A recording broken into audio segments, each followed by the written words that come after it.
think I finally figured out where all the storage on my C drive has been going. It's been going to a lot of these recordings.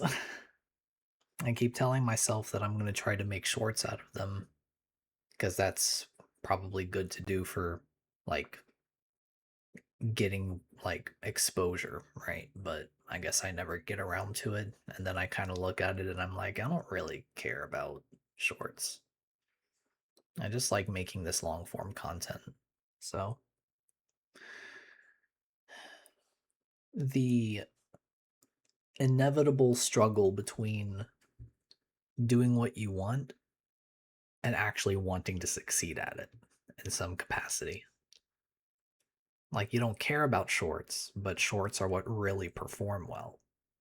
But you've got your own opinions about shorts, but your opinions don't really matter in comparison to what's hot, you know?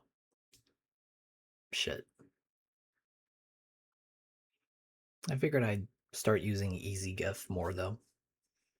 Made some simple border additions to this GIF. Links in the description, everything. I don't make any of these GIFs. I just use them. And then I link to the original creator and his little spot on the GIF loop channel I use, or the website I use.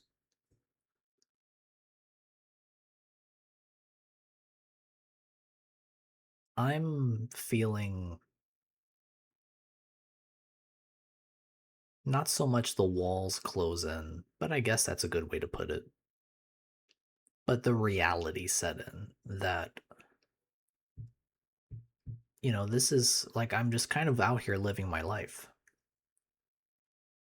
And until you get to gather the resources you need to do what you want, whatever that entails, you're kind of just, nothing happens if nothing happens. And I say that a lot in my head, and my ego loves to say it a lot, but when you're actually experiencing it, it's like, oh, there's no fantasy anymore. It's scary. It's very scary.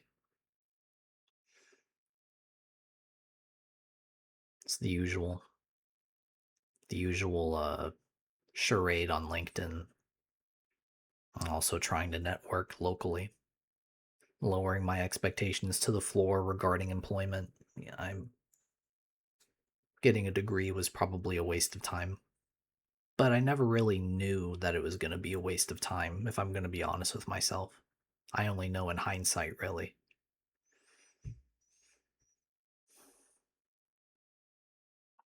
If I can get started somewhere small, somewhere entry level, then in there, within the company, I get recognized and then I move up organically like that, rather than trying to kind of catapult myself through the window by starting somewhere higher, but just kind of starting over.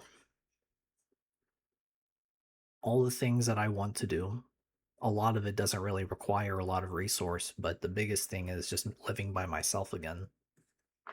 Got to experience that for about a year, making my own way. It was really empowering. And then the job fell out. I moved back in with my dad, and I'm reminded low key why I don't really enjoy living with him. It's not a bad, like, destructive living situation or whatever. He's just loud. He's got some really loud opinions and opinions about my opinions and about politics, and just it's a headache. In that way, I guess you could say it's kind of toxic, but you know, he gives me housing. He checks in on me. It's not like it's just a totally toxic relationship. It's really not. It's just this one factor that really drives me up a wall. Can't just have a conversation without it becoming something that he's pissed about and him raising his voice about it. And I'm just kind of standing here like, I'm just going to go back to my stuff. He's a good person. He really is. He is a good person. I just, he just doesn't make a good roommate for me, I guess. And so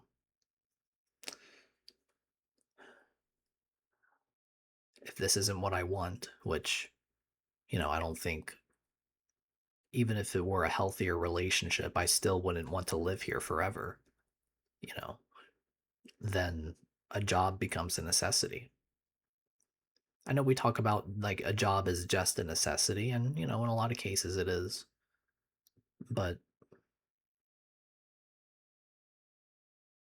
you look at it objectively, everything you would use money for, and you parse out what a job would do for you, and you budget and you analyze, and you kind of remove this layer, this film of necessity and urgency that's just kind of there for everybody. Like, look at it objectively, right? Like, actually download a budget from NerdWallet and figure out what your expenses are. Oh, this is how much money I need. Well, if I can get that from this salary, then I'm kind of good. you know? And then this becomes the routine and the schedule, and I can just figure out what I want to do in between. Like, I'm kind of at a place right now where there's places that I know that I can skill up in. Power BI is mainly what I'm learning right now. How to transform data and to turn it into a story. Because I'm finding that my kind of thing that I really enjoy doing is storytelling. I love telling stories. It's like my greatest enjoyment. And that's saying a lot because I love food and I love fast food. so that's saying a lot.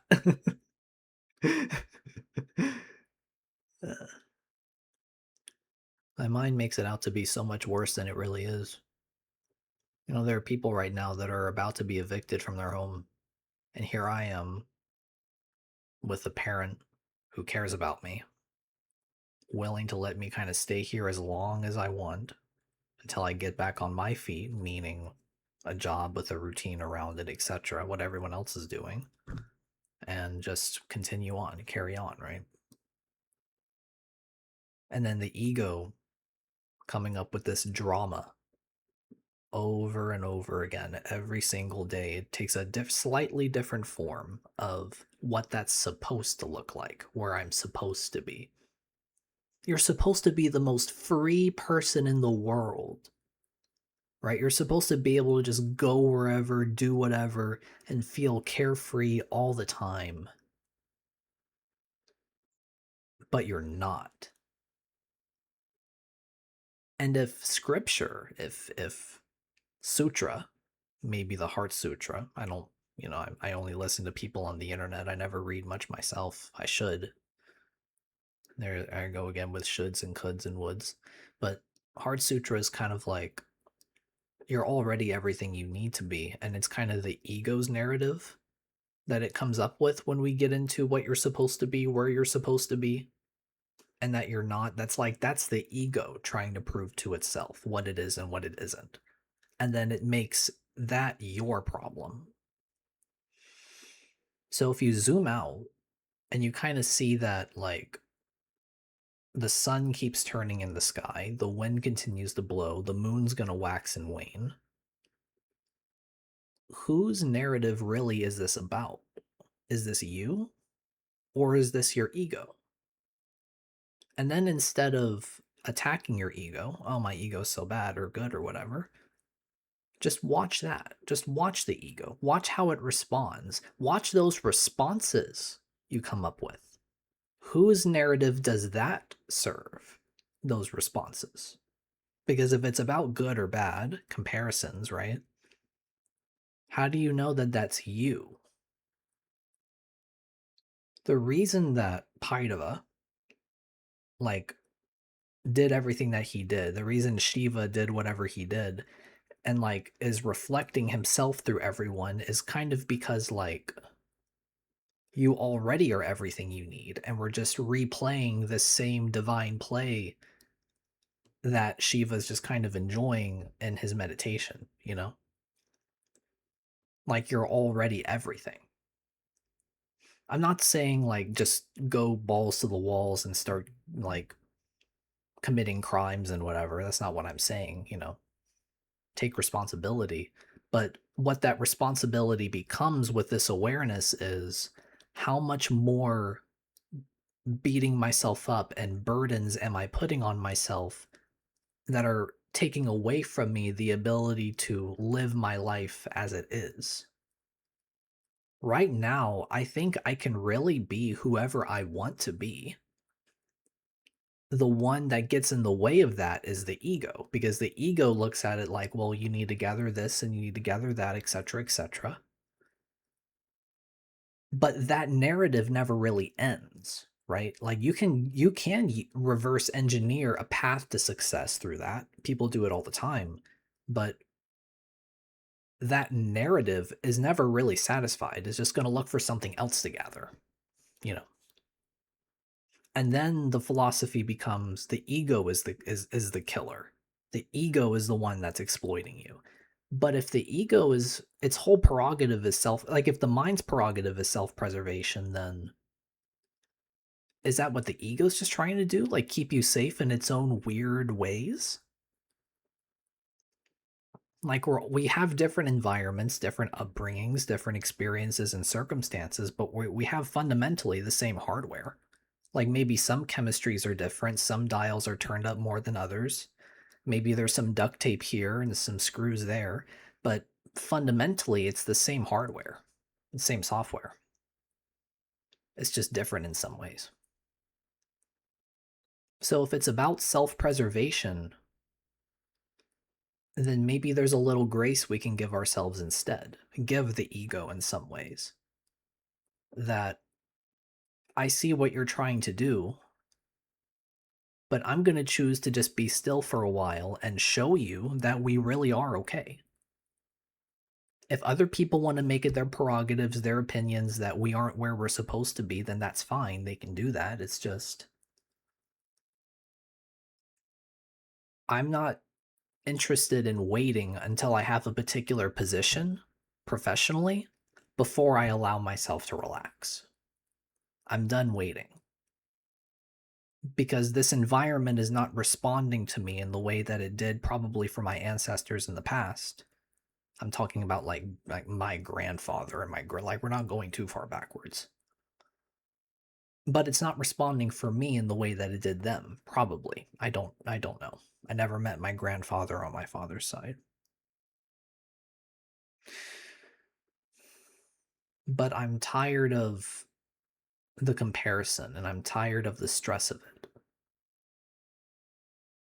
And no matter how much I resist the ego and try to resist the mind and its cravings and whatever, nothing really changes.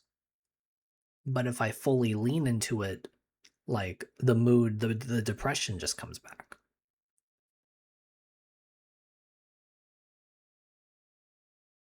So what's to do, right?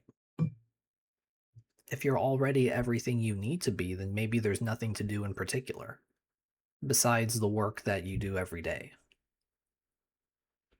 What I mean by that is taking time and space to literally do nothing at all. Like just sit on the floor and stare at a wall. You don't have to meditate. You don't need a particular practice. You just have to sit as you are and just be, you know. And don't reach for something to fill the loneliness.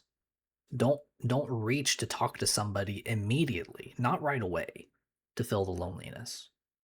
Practice it for a few minutes, you can, and then talk to someone if you want to. But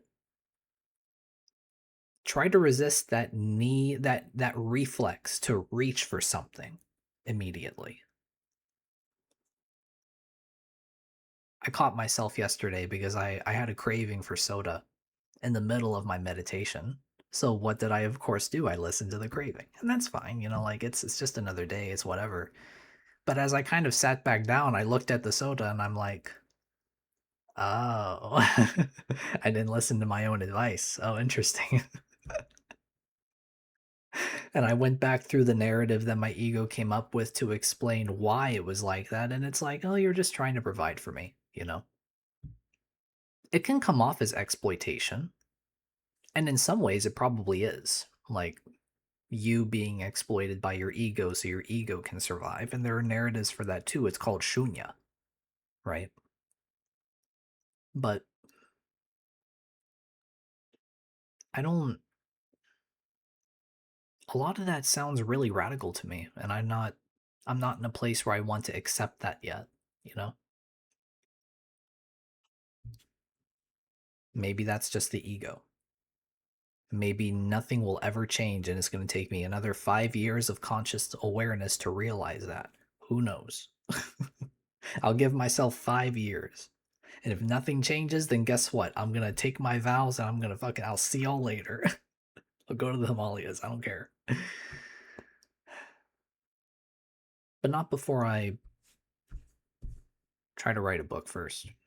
Not before I complete a few things on my list of things that I decided to take on and start because fuck it, why run away from that when I already started it? And I enjoy it. I enjoy what I do.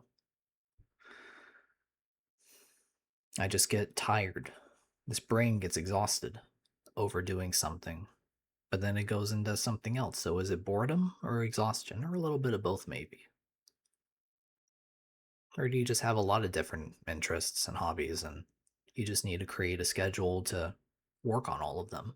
And then that becomes a life and you get consumed by that and you never really think to go anywhere because you're like, well, actually, I kind of like what I have right now. So I'll just do this for a while and see what happens. And the one thing that I want to change most is the ability to live by myself. After that, the rest can bloom at whatever pace. I'm not really in a rush. And I think that that's a good place to be in.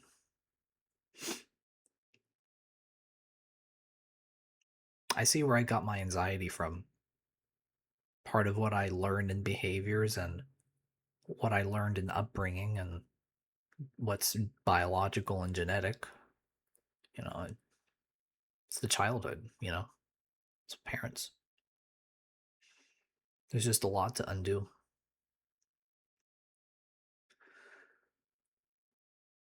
I think that's the end of this brain dump. Um,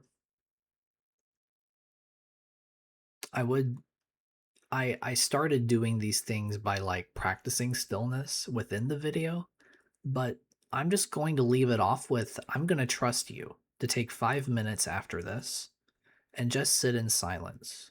You can stare at a wall if you want, you can close your eyes. You can do a practice or you cannot do a practice. It's entirely up to you. But I'm going to trust that we're all, including myself, because I'm catching what I want to do right after I upload this. We're just gonna sit in silence for 5 minutes. The mind can run around and do whatever it wants to, it can tell you whatever it thinks you need. And we're just going to sit. Okay? 18 minutes. I think that's long enough. I'll just upload this as is. Namaste.